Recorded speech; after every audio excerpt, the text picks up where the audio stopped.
अब आप ध्यान पूर्वक वामन एकादशी की कथा सुनिए। इसको परवर्तनी एकादशी भी कहा जाता है। इस एकादशी को सुनने मात्र से ही अश्वमेध यज्ञ का फल मिलता है। धर्मराज युधिष्ठिर बोले, हे भगवान, भाद्रों की शुक्ल पक्ष की एकादशी का क्या नाम है तथा उसकी विधि क्या है? इस व्रत को करने से कौन कौन से फल मिलते हैं, सो समझाकर कहिए। श्री कृष्ण भगवान बोले, हे राजश्रेष्ठ, अब मैं अनेक पाप नष्ट करने वाली तथा अंत में स्वर्ग देने वाली भाद्रों की शुक्ल पक्ष की एकादशी की कथा को कहता हूँ। आप इसे ध्यान पूर्वक सुनिए। इस एकादशी की कथा को जयंती एकादशी भी कहते हैं। इस एकादशी की कथा सुनने मात्र से ही पापों का नाश हो जाता है। इस एकादशी के व्रत का फल वाजपेयी यज्ञ के फल से भी अधिक है। इस जयंती एकादशी की कथा से पापियों का उद्धार हो जाता है। जो व्यक्ति गति चाहते हैं उन्हें इस एकादशी का व्रत अवश्य करना चाहिए। यदि कोई व्यक्ति एकादशी के दिन मेरी पूजा करता है तो मैं उसको संसार की पूजा का फल देता हूँ, उसे मेरे लोक की प्राप्ति होती है, इससे किंचित मात्र संदेह नहीं। जो व्यक्ति इस एकादशी के दिन वामन भगवान की पूजा करता है वह तीनों देवताओं अर्थात ब्रह्मा विष्णु महेश की पूजा करता है।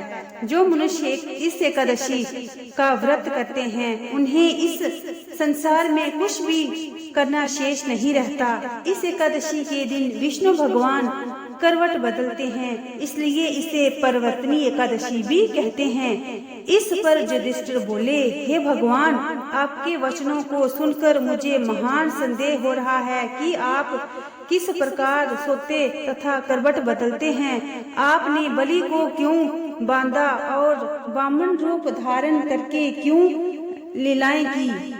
चतुर्मास्य व्रत की विधि क्या है तथा आपके शयन करने पर व्यक्ति का क्या कर्तव्य है, सो विस्तार पूर्वक कहिए। श्री कृष्ण भगवान बोले, हे राजन, अब आप पापों को नष्ट करने वाली कथा को श्रवण करो। त्रेता युग में बलि नाम का एक दानव था। वह अत्यंत भक्त, दानी, सत्यवादी तथा ब्राह्मणों की सेवा करने वाला था। वह सदैव यज्ञ तप किया करता था। वह अपनी भक्ति के प्रभाव से स्वर्ग में इंद्र के स्थान पर राज्य करने लगा। इंद्र तथा अन्य देवता इस बात को सहन न कर सके और भगवान के पास जाकर प्रार्थना करने लगे। मैंने तेजस्वी ब्राह्मण बालक के रूप में राजा बलि को जीता। इस प्रकार राजा युधिष्ठिर बोले, हे जनार्दन, आपने बालक रूप धारण करके उस बलि को किस प्रकार जीता, सो सविस्तार पूर्वक कहिए। श्री कृष्ण भगवान बोले, हे राजन, मैंने वामन का रूप धारण करके राजा बलि की याचना की। हे राजन, तुम मुझे 3 पैर भूमि दे दो, इससे तुम्हें 3 लोक दान का फल प्राप्त होगा। राजा बलि ने इस छोटी सी याचना को स्वीकार कर लिया और भूमि देने को तैयार हो गया।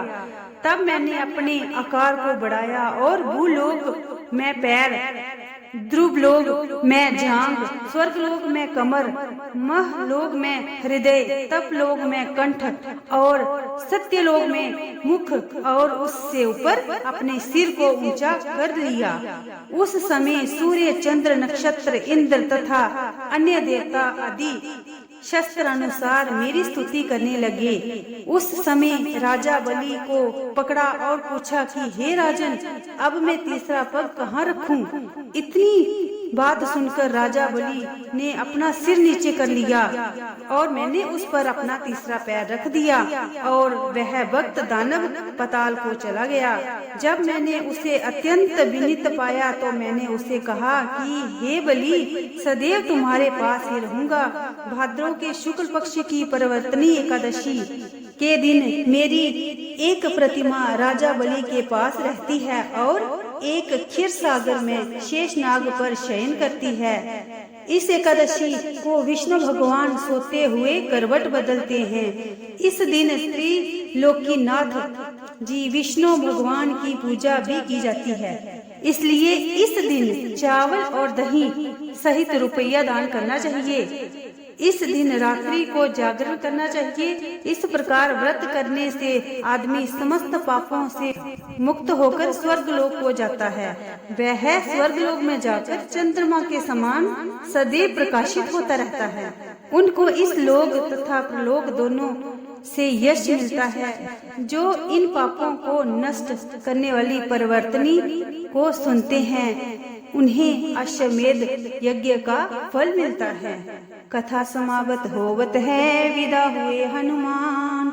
राम लक्ष्मण जानकी सदा करो कल्याण, मेरे मन बस्यो सीताराम।